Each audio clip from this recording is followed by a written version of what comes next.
Na próxima notícia, o Audacity, que para quem não sabe, o Audacity é um programa para gravação e algum tipo de edição de áudio, não é? Por acaso é o programa que nós usamos para gravar o podcast em formato de áudio. E agora, segundo aqui o site The Hack, um site brasileiro, diz que se calhar o software foi tornado num spyware desde a sua recente aquisição pela Muse Group. Segundo uma atualização que eles fizeram no site e na política de dados do Audacity, não é, do programa, eles disseram que os dados dos utilizadores, ou dados pessoais dos utilizadores, estavam a ser guardados em servidores na Europa, mas no entanto e de vez em quando tinham que partilhar estes dados com os escritórios na Rússia e nos Estados Unidos também. Isto é uma notícia assim um bocado rebuscada, não é? Até porque isto vale o que vale, não é? Isto é um software open source que toda a gente, quem perceber minimamente o que é que se está a falar, poderá consultar o código-fonte e perceber que tipo de dados é que estão a ser usados. Eles até falam aqui que é questões como o sistema operativo, o IP e a localização, a configuração da máquina, registros de erros. Isto não me parece nada de extraordinário, não é? Excluindo se calhar o IP é algo que nos pode identificar diretamente, não é? Tudo o resto, muitas empresas o fazem, não é? Porque o sistema operacional, a configuração da máquina, registros de erros é uma coisa completamente normal. E mesmo a localização, desde que não seja a localização exata, não me parece nada de outro mundo. O IP é algo que nos identifica diretamente, não é? E eles depois têm aí uma coisa estranha, não é? Que são os dados necessários para a aplicação da lei, litigação e pedidos das autoridades. E isso é que é assim um bocado esquisito, não é? O que é que são os dados necessários? Qual é a música que nós estamos a gravar? Sim, além de outros dados, não é? Que isto além de outros dados pode dar para qualquer coisa, não é?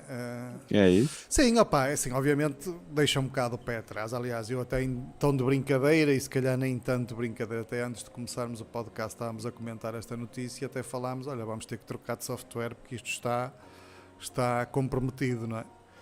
Apesar de porque eu gosto do Audacity, acho que é um programa para aquilo que nós fazemos.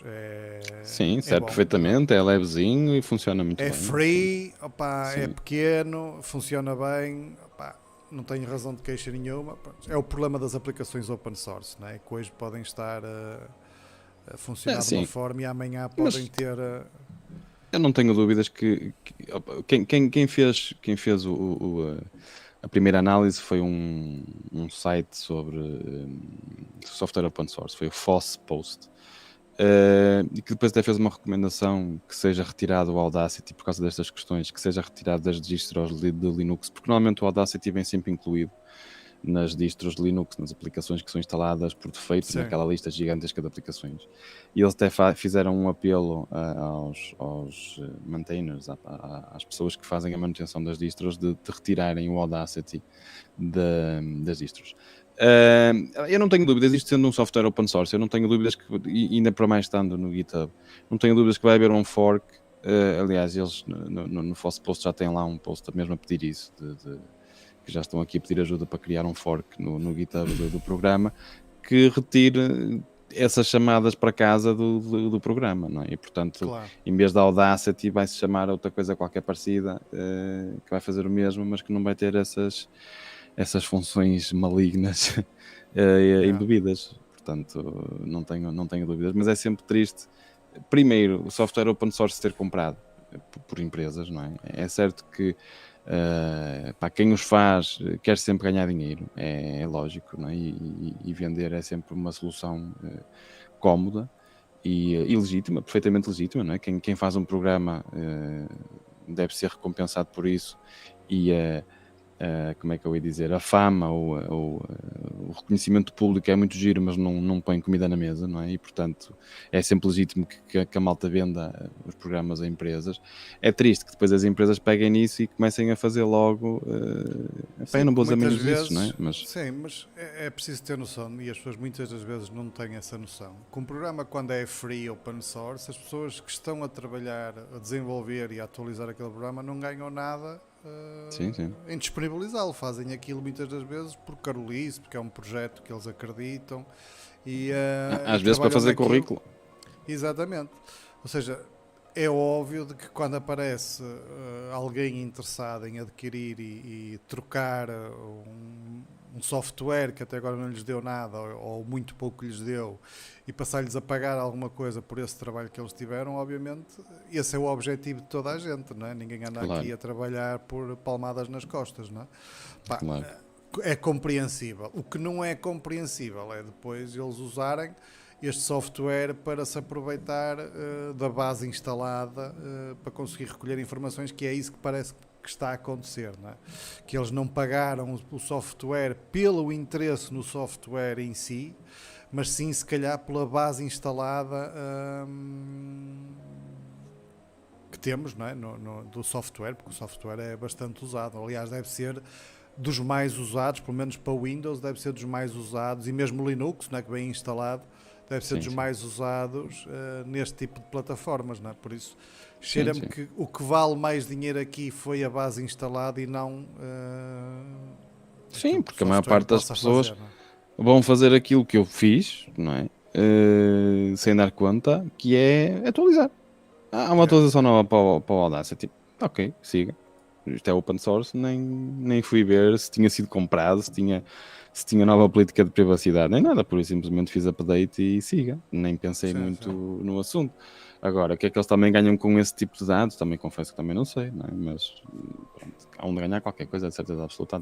Tem sempre algum interesse para alguém, por muito estranho que pareçam os nossos dados, mesmo que anonimizados, há sempre alguém que paga por isto e a gente nem sabe muito bem para quê. Mas interessa sempre alguém. Análises de tendências, perceber por exemplo, a questão da configuração dos computadores, parece que não, mas é algo muito importante, perceber a base instalada de computadores e que componentes é que as pessoas mais têm e que marcas é que mais usam e que configurações de memória e tudo isto é muito importante e são dados muito importantes para as empresas certas, não é? Porque obviamente uma empresa que fabrica hardware, por exemplo, para ela é super interessante perceber o que é que o mercado consome, para não estar a desenvolver, por mais que esteja a fazer algo inovador e interessante, pode não estar a ir de encontro àquilo que os utilizadores procuram, não é? Ou compram. Claro, e este tipo de informação, este tipo de dados vale muito dinheiro para uma empresa, por exemplo, que desenvolve hardware. E como eles não podem...